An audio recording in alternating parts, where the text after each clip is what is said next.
दोस्तों, आज की वीडियो में देखिए दरबारी एंकर मानक, जो कांग्रेस की चमचागिरी में पीएचडी कर चुका है, कैसे खान सर को जबरदस्ती राजनीति में घुसाने की कोशिश करता है। ऊपर से कहता है कि भारत की विदेश नीति फेल है, कोई साथ नहीं दे रहा, लेकिन फिर जो खान सर ने उसकी ऐसी क्लास लगाई ना, मानो जैसे करंट लग गया हो। कांग्रेस के कुकर्मों की भी धज्जियां उड़ा दी, एक एक करके कुकर्मों की ऐसी पोल खोली कि दरबारी की बोलती बंद हो गई। और जब बात आई बाबा साहेब अम्बेडकर की, तो खान सर ने जो दिल छू लेने वाली बात कही, वो सुनकर आपका दिल कहेगा यही है असली भारत। तो भाई, पहले वीडियो को लाइक ठोको, चैनल को सब्सक्राइब करो और चलो शुरू करते हैं असली ज्ञान की क्लास।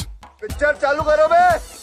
बहुत सारे लोग ये कहते हैं कि आप राजनीति में आने की भूमिका बना रहे हैं। नहीं, क्यों हमको पॉलिटिक्स में आना चाहते हैं। हम स्पष्ट बोल रहे हैं, हम नहीं जा रहे हैं। अब हम किस तरह से बोले? हनुमान जी थोड़े जो सीधा चीर के राम दिखा देंगे यहाँ पर। सवाल को यही तो हम कह रहे हैं, भीड़ तंत्र हो जाए। आप अगर अपनी समस्या कहिए तो लोग कहते हैं कि आप ये आना चाहते हैं, इसके या तो आप राजनीति में आने में कोई दिक्कत नहीं है, सबको आना चाहिए। अच्छा, हमको सिखा रिया है क्या आपके अंदर कभी भी 1-2%, 10% आवाज नहीं आती कि नहीं जाइए किस दिन? हमारा काम एजुकेशन है और हम अभी पढ़ा रहे हैं, बट हमको एग्रीकल्चर वालों के लिए वर्क करना है यहाँ पे। हमको इससे ही फुर्सत नहीं मिलती। बदलाव जो आप लाते हैं वो तो राजनीति में आके ही ला सकते हैं। ऐसा कुछ नहीं है, बदलाव ला सकते हैं। आज भी हम कोई राजनीति में नहीं है, लेकिन एजुकेशन में आज भी बदलाव ला दिए। आज किसी बच्चे को पढ़ना रहेगा, वो अपने एजुकेशन मिनिस्टर को नहीं खोजेगा, खान सर को खोजेगा।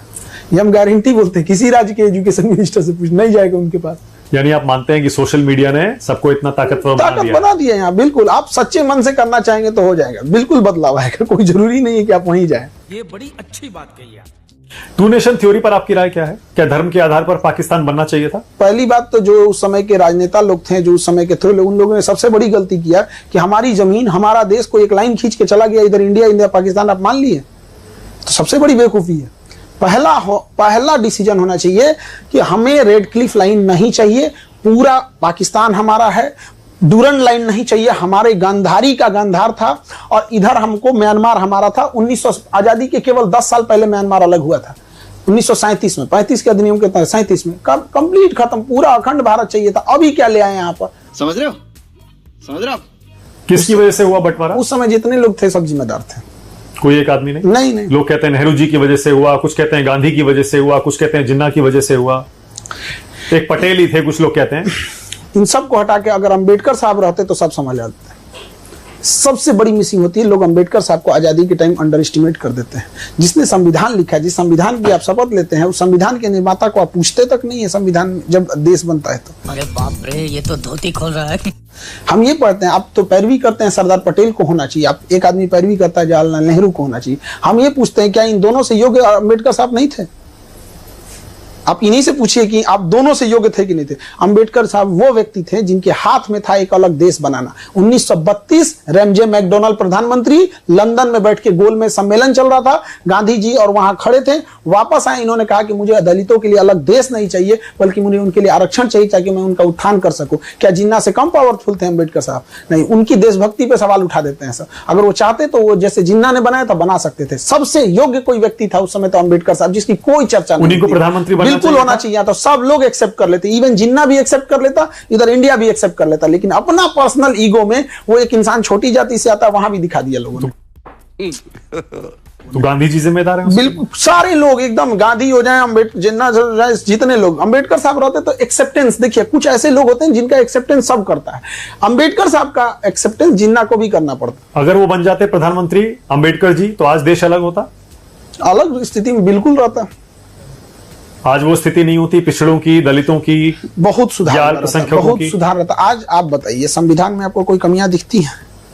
जो कुछ रही जरूरत के हिसाब से हम लोग सुधार देते हैं यहाँ पे, लेकिन कितना अथक प्रयास करके उन्होंने बताया। लेकिन बात यहाँ है ना कि यहाँ 2 ऑप्शन दिए जाते हैं, नेहरू अच्छे कि पटेल अच्छे। कहे भैया अंबेडकर साहब को कहेगा आप किए?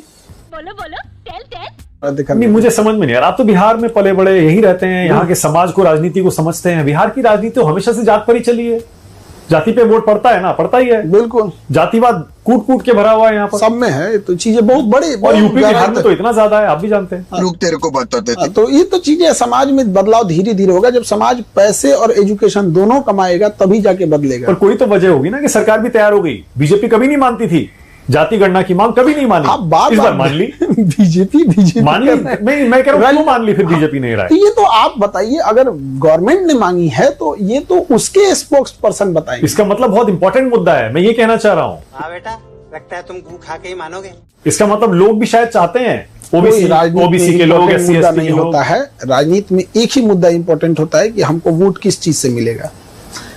इंपॉर्टेंट तो ये भी मुद्दा है कि एजुकेशन पे से टैक्स हटाना चाहिए, क्या हट गया? यहाँ पॉलिटिक्स में मुद्दा बस ये होता है कि हमको वोट किससे मिलेगा। दूसरा, जो गवर्नमेंट की चीज है वो गवर्नमेंट का इंसान बताएगा क्यों लाया। पर हिंदुस्तान के रिश्ते इजराइल ईरान दोनों से अच्छे रहे, अच्छे दोनों से हैं। पर हाल के दिनों में विपक्ष कहता है कि इन्होंने तो देखिए इजराइल से दोस्ती के चक्कर में ईरान को और पूरे मिडिल ईस्ट को इन्होंने त्याग दिया है और ये लॉन्ग टर्म में हमको बहुत भारी पड़ेगा। देखिए, इजराइल से हमें टेक्नोलॉजी मिलता है, बट रणनीतिक रूप से मिडिल ईस्ट जो है वो हमें वहां से सस्ते पेट्रोल मिल जाते हैं, हम अपने सामान को वहां बेच देते हैं, हमारा वहां रोजगार है। बट यहाँ पे तीन चीज समझना पड़ेगा। अरब और ईरान ये बड़े दुश्मन हैं। अरब चाहता है कि ईरान खत्म हो जाए, तो हम लोग इसमें बैलेंस बना के चल रहे हैं, किसी से नहीं है। हाँ, ये जरूर है कि ईरान को लेकर चाइना मजबूत स्थिति में आ गया है, क्योंकि चाइना ओपनली ईरान का सपोर्ट किया है। तो लेकिन ईरान भी समझदार है, वो चाइना और इंडिया के बीच में वो भी बैलेंस लेके चलेगा। आप क्रोनोलॉजी समझ लीजिए। जैसे हम लोग ईरान और इजराइल में बैलेंस लेके चल रहे हैं, वो हमें ही बैलेंस लेके चलेगा। लेकिन ईरान अगर गया तो समझिए कि हम लोग का वेस्ट मिडिल ईस्ट में जाना या फिर सेंट्रल एशिया में जाना, पेट्रोलियम, ये सारी चीजें महंगी हो जाएगी। कुछ लोग तो कहते हैं हमारी फॉरेन पॉलिसी एकदम फेल हो गई है। एक देश हमारे साथ ऑपरेशन सिंदूर में खड़ा नहीं हुआ, जो आसपास के हमारे पड़ोसी हैं वो भी हमारे साथ नहीं है। अबे साले, तेरा तो गेम बजाना पड़ेगा। इसमें एक बड़ा योगदान, एक बड़ा हिस्सा सोशल मीडिया और मीडिया में चल रहे मुद्दों को भी हम कह सकते हैं कि अगल बगल में देश की छवि ऐसा बना दिया है कि देश कहाँ जा रहा है। आप मुद्दों को देखिए, किन मुद्दों पे बातें हो रही हैं, एक लेवल देखिए कहाँ पे बात हो रही है। ऐसे केवल मुद्दा राष्ट्र से ऊपर राजनीति का हो रहा है, तो इस वजह से हमारी छवि एक अलग टाइप की छवि बनते जा रही है। जिस वजह से मालदीव जैसा देश, श्रीलंका जैसा देश, बांग्लादेश, जिसको हमने पैदा किया बांग्लादेश को, वो हम लोग के ऊपर आंख दिखा रहा है। बेशर्मो, शर्म करो शर्म।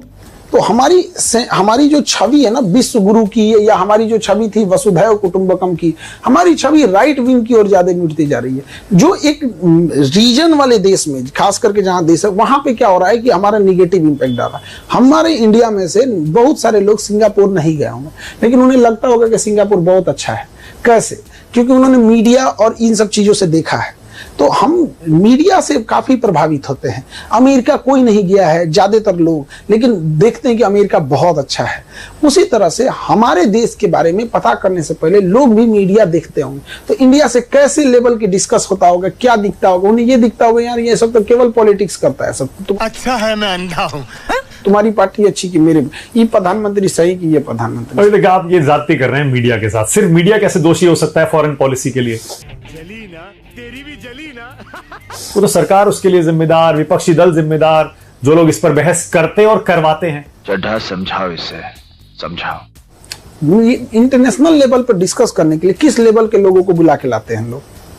जो मीडिया में बहस करने आते हैं, सो चार ठो मुर्गा जो लगाया जाता है, किस लेवल के रहते हैं लोग? जिनको बिम्स्टेक में कितने देश हैं ये पता नहीं है, आसियान और सार्क में अंतर नहीं पता चल पाता है, संघाई कॉर्पोरेशन और नाटो में अंतर नहीं समझ पे आता है। और मीडिया में आके और वो चार आदमी बोलते हैं कि हमारी पार्टी में ये था, हमारी पार्टी में ये था। कोई कहेगा कि इंदिरा गांधी इतनी बहादुर थी, तो कोई कहेगा मोदी जी इतनी बहादुर थी। यही देखने के लिए आदमी बैठा है। देश कहाँ जा रहा है? कैसी लगी आगे स्वाद? आपको लगता है ट्रंप ने ही सीज फायर कराया था? सबसे पहले ट्वीट उन्होंने ही किया था और ये बड़ा मुद्दा बन चुका है, क्योंकि आपने सीज फायर का जिक्र किया इसीलिए पूछ रहा हूं। ये तो मुद्दा बहुत था। ट्रंप ऐसे भी बड़बोला आदमी है, वो कुछ भी बोल देता है। तो ट्रंप पे भरोसा करना बहुत बेवकूफी है।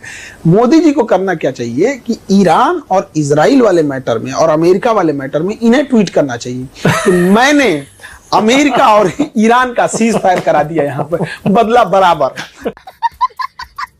लेट ट्रंप, तुम उधर करेगा तो हम इधर करते हैं। वो अमेरिका है, वो इसलिए कोई अमेरिका नहीं उनको है। कोई। खान सर, अब मेरा एक रैपिड फायर राउंड, मैं छोटे छोटे नाम लूंगा, एक एक नाम लूंगा, जो पहला शब्द आपके जहन में आता है आपको वो बोलना है। बोल बोल। आराम से। हाँ हाँ। ओके। राहुल गांधी कांग्रेस के नेता हैं, बहुत संघर्ष कर रहे हैं।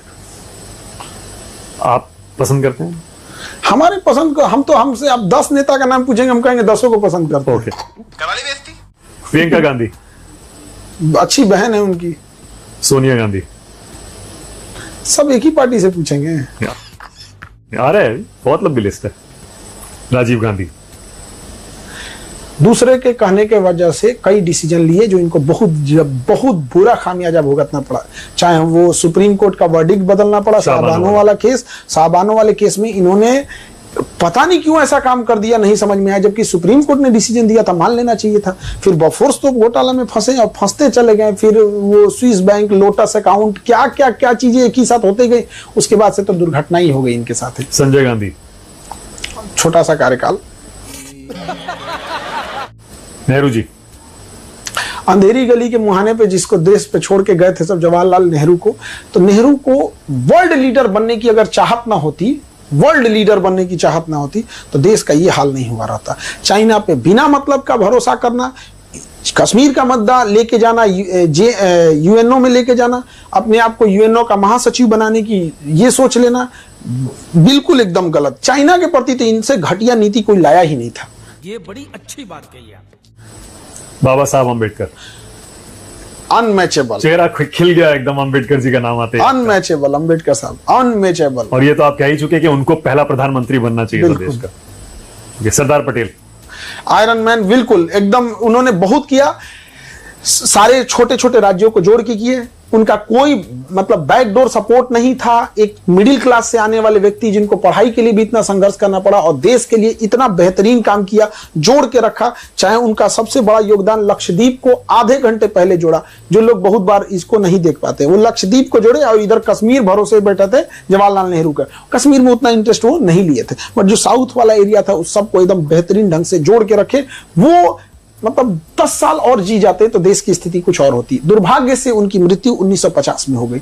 और लोग कहते हैं कि उन्हें प्रधानमंत्री होना चाहिए। अब यकीन मानिए, हमें जहां तक लगता है अगर ये जीवित रहते और 1951 का चुनाव रहता तो जरूर वो बनते, नो डाउट इसमें। लेकिन प्रॉब्लम कहां आती है कि कोई अगर जीवित ही नहीं, जैसे अभी हम कहें कि एपीजे अब्दुल कलाम राष्ट्रपति हैं या द्रौपदी मुर्मू, अरे भैया अब्दुल कलाम साहब नहीं है। क्या बात है सर, क्या बात है सर। महात्मा गांधी। महात्मा गांधी ने बहुत लंबा संघर्ष किया। इंग्लैंड उस समय जाके पढ़े थे। आज हम लोग की औकात नहीं है कि हम जाके घूम आ सके, वो उस समय पढ़े थे। धन दौलत से कोई कमी नहीं थी। उस समय वो इतने बड़े वकील थे कि भारतीयों का केस लड़ने साउथ अफ्रीका गए थे। लेकिन इन सब के बावजूद आधी धोती पर उस इंसान ने पूरा जिंदगी बिता दिया। कोई पद नहीं लिया देश के बनने के बाद। अगर वो कहते कि मैं देश का राष्ट्रपति बनूंगा तो पक्का बन जाते, जो चाहते वो पद मिल सकता था, नहीं लिए। गलती क्या थी कि इरविन के साथ जब समझौता कर रहे थे 1931 में, 5 मार्च 1931, तो जो दिल्ली पैक्ट समझौता चल रहा था इरविन के साथ, तो इरविन से कहे थे कि राजनीतिक कैदियों को छोड़ देने के लिए। इरविन इतना चतुर और इतना कमीना व्यक्ति था कि उन्होंने भगत सिंह को राजनीतिक कैदी घोषित ही नहीं किया, उन्होंने भगत सिंह को आपराधिक कैदी घोषित किया। और साइन जो हुआ था समझौता पे कि अंग्रेज सभी राजनीतिक कैदियों को छोड़ देंगे, तो ज्यादातर राजनीतिक कैदियों को छोड़ दिया गया और भगत सिंह के ऊपर आपराधिक मुकदमा लगा दिया क्योंकि इन्हें असेंबली में बम फेंके थे। समझ रहे हो? अब जब यहाँ पे इनसे गांधी जी से सबसे बड़ा ब्लंडर हुआ, उन्हें सेकेंड गोलमेज सम्मेलन में नहीं जाना चाहिए था। क्योंकि द्वितीय गोलमेज सम्मेलन जब 1931 में चल रहा था तो उस समय इंग्लैंड का प्रधानमंत्री रेमजे मैकडोनाल्ड था और उसी समय सेकेंड वर्ल्ड वॉर की तैयारियां चल रही थी, तो वो चाहता था इंडिया को शांत करे। इसलिए इरविन के ऊपर दबाव था कि कैसे भी गांधी को भेजो। और गांधी इस समय दांडी मार्च और सविनय अवज्ञा आंदोलन चला रहे थे। अगर गांधी जी इस बात पे स्टिक हो जाते कि नहीं भगत सिंह की फांसी माफ की जाए, तो इरविन को मजबूरी अपना वीटो पावर लगाकर भगत सिंह की फांसी रोकनी चाहिए। लेकिन गांधी को लगा कि राजनीतिक कैदी हम छोड़ देते हैं और यहां उन्हें नहीं छोड़ा गया। और इसका दाग गांधी तब तक नहीं धुल सकते हैं जब तक यह पृथ्वी रहेगा। सही पकड़े हैं। ओके, आज के नेताओं पर आ रहा हूं। नरेंद्र मोदी। थकते नहीं है एक तरह से और हमेशा मेहनत कर रहे हैं। थोड़ा ध्यान एजुकेशन पे दे दे। अमित शाह। अब इनका तो क्या कहिएगा, चाणक्य कहा जाता है इन्हें। राजनीतिक रूप से डिसीजन एक्टिव लेते हैं। योगी आदित्यनाथ। जो करना है करेंगे, जो आए देख लिया जाएगा। जलवा है हमारा। असदुद्दीन ओवैसी। अभी इधर जो विदेश ऑपरेशन सिंदूर के बाद जो हमारे डेलीगेट गए थे, वो उन्होंने बहुत बढ़िया वहां पे जो मिडिल ईस्ट हो गया या अरब देश में हो गया, जो बेहतरीन ढंग से पाकिस्तान को धोया उस इंसान ने। कंप्लीट अपना वो जो एक स्टेटस था, जो एक पहचान थी, छवि थी, कंप्लीट बदल दिया उन्होंने। ऐसे देश के मुद्दे पे सबको एक होके रहना चाहिए। ये हुई ना बात। मजा आया।